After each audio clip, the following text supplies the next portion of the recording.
सामनाच्या माध्यमातून आपण माननीय बाळासाहेब ठाकरे, शिवसेना पक्षप्रमुख उद्धव ठाकरे यांच्या अनेक मुलाखती घेतल्या आणि आपण त्या पाहिल्यात. पण ज्या एका मुलाखतीची संपूर्ण महाराष्ट्राला आणि मराठी माणसांना प्रतीक्षा होती, ती मुलाखत आज आपण इथे घेतो आहोत. स्वतः शिवसेना पक्षप्रमुख उद्धव ठाकरे आणि महाराष्ट्र नवनिर्माण सेनेचे अध्यक्ष प्रमुख सन्माननीय राज ठाकरे हे दोघेही आपल्याकडे आज मुलाखतीसाठी आलेले आहेत. मी त्यांचं स्वागत करतो. महाराष्ट्राच्या राजकारणामध्ये सध्या फार मोठी उलथापालथ सुरू आहे. मुंबईसह 29 महानगरपालिकांच्या निवडणुका या महाराष्ट्र राज्याचं आणि मुंबईचं भवितव्य ठरवणार आहेत. आणि या मुंबईच्या भवितव्यासाठी माननीय उद्धवजी आणि राज्य एकत्र आल्याचं चित्र महाराष्ट्र पाहतोय.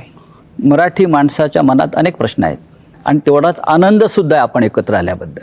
या मुलाखतीचं वैशिष्ट्य असं आहे की जशी मुलाखत संयुक्त आहे, म्हणजे आपण दोघे आहात, तशी ही मुलाखत घेण्यासाठी सुद्धा आम्ही दोघे, म्हणजे माझ्याबरोबर प्रसिद्ध दिग्दर्शक, कलाकार, सिने निर्माते महेश मांजरेकर आहेत. महेश मांजरेकरांनी इथे बोलवण्याचं कारण इतकंच की हा जो संयुक्त प्रकरण सुरू झालं त्याची ठिणगी महेश मांजरेकरांनी त्यांच्या एका मुलाखतीत टाकली होती आणि तिथूनही सुरुवात झाली.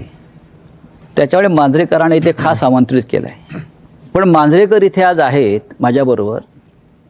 ते एक मुंबईकर म्हणून, ज्यांना आपण कॉमन मॅन म्हणतो या मुंबईतला, त्या मुंबईकरांच्या मनात काही प्रश्न आहेत ते मांजरेकर मांडतील आणि आम्ही दोघे मिळून महाराष्ट्रातल्या या दोन धुरंधर नेत्यांशी चर्चा करू.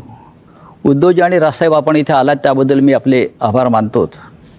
बऱ्याच कालखंडानंतर, म्हणजे म्हटलं तर 20 वर्षानंतर, जे आपण वारंवार म्हणतोय, आपण एकत्र येऊन आपण मुंबईवर आणि महाराष्ट्रावर चर्चा करतो आहोत.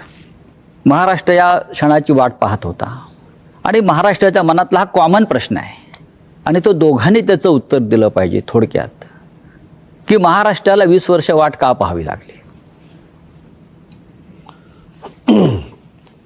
मला असं वाटतं काही गोष्टी का घडतात, कशा घडल्या, काय झालं, मला असं वाटतं या गोष्टी आता सोडून दिल्या पाहिजेत.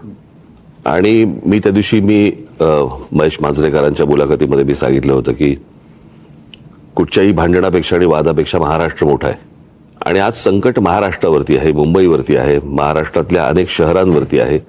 आणि जे संकट आहे हे मराठी माणसाला समजलेलं आहे की काय प्रकारचं आहे आणि काय प्रकारचं राजकारण महाराष्ट्रामध्ये सुरू आहे. मला